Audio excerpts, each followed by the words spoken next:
اللي بيحصل ايه بقى لما تيجي تغير بطارية وتركب لها الفلاتة بتاعت الجي سي علشان خاطر الرسالة بتاعت البطارية تروح وتختفي من عندك وتبقى مش جايب رسالة اللي انت مغير بطارية قبل كده. وتلاقي طبعا اللي بيبيع لك التليفون بيبقى قايل لك ان التليفون ده ما اتفتحش، وتيجي مثلا في مرة بعد فترة تفتح الجهاز تغير له اي قطعة تلاقي ان البطارية كانت مرفوعة نسبتها ومتغيرة.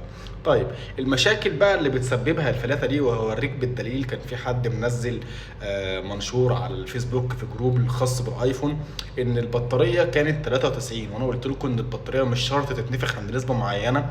حصلت قبل كده وحد جالي ببطاريه حاجه و90 وكانت منفوخه بسبب اللي هي متغيره واخده الفلاته دي، علشان الشحن بيدخل للبطاريه بطريقه مش مظبوطه بسبب فلاته الجي سي، وبسبب اللي انت عاوز تخفي رساله وهي حاجه اصلا مش ضروريه وملهاش لازمه.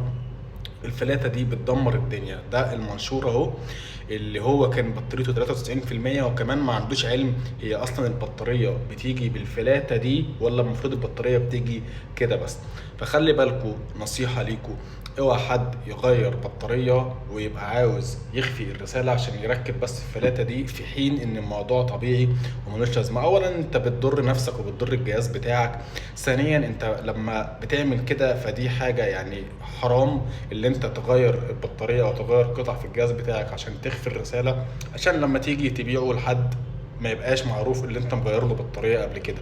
يعني الا من رحم ربي، طبعا اكتر من 90% من الناس بتعمل الموضوع ده علشان خاطر كده، في حين ان انت لما هتعمل كده اصلا ده بيضر الجهاز بتاعك. يعني انا قلتها كتير جدا وهفضل اقولها لكم، بينفخ البطارية بتاعتك. ممكن تبقى 90% او فيما فوق وتلاقي البطارية مرة واحدة اتنفخت ومرة واحدة كانت هتكسر الشاشة.